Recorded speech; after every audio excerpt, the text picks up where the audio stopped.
Feelings feel. That's why the human can't.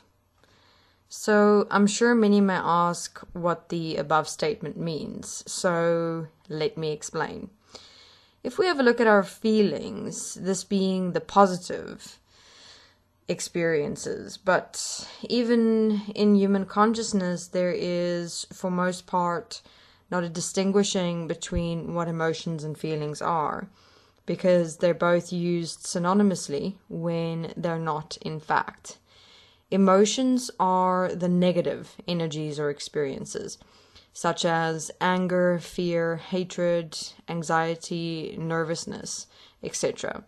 Whereas feelings are the positive energies or experiences, such as love, happiness, desire, lust, excitement, etc. So here, have a look at this interesting thing. We experience our feelings and emotions. What does that mean? It means that an energy, an emotion or feeling, will automatically come up within us. From where? Many don't know.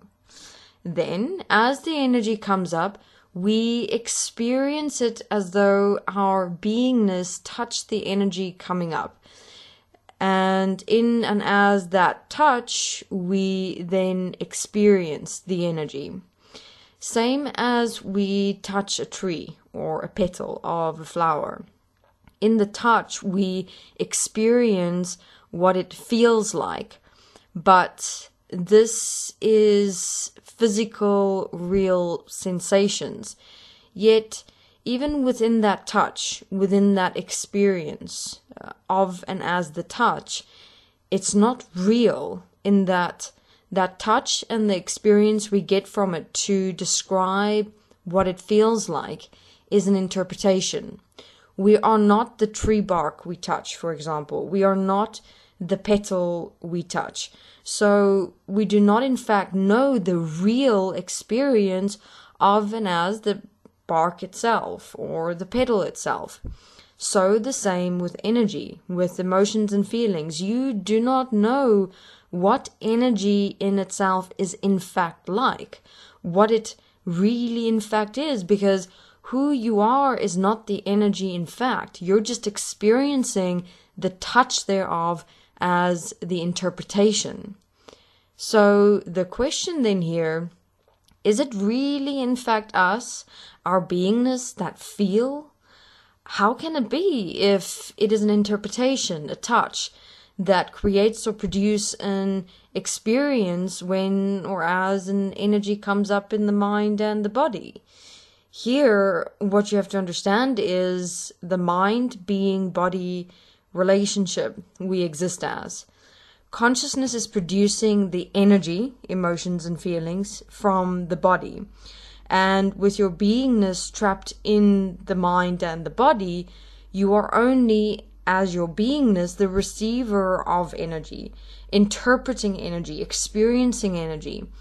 Thus, it's not you experiencing or feeling in fact. Feelings and emotions are energies as reactions to physical reality produced by consciousness or the mind that you are interpreting, essentially.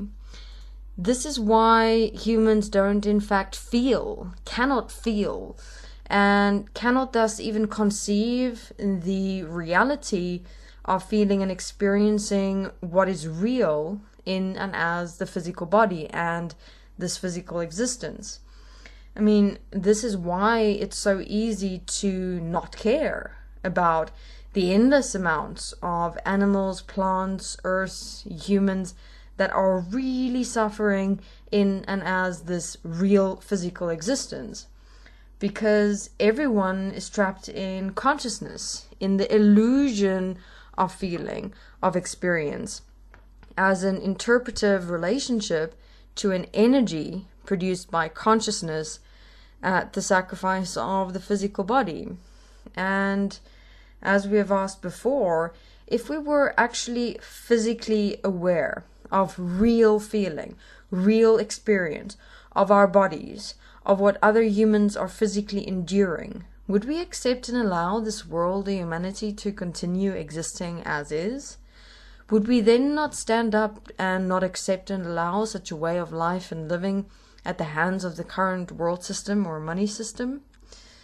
So it's time to wake up and realize you have never, in fact, really felt, really experienced before, but have been existing in an illusion of emotions and feelings produced by a system in and as the mind or consciousness.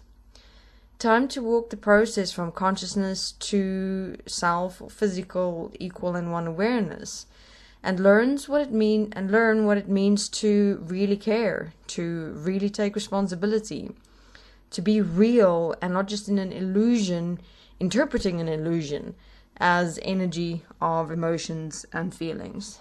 Get real, be physical, investigate destiny.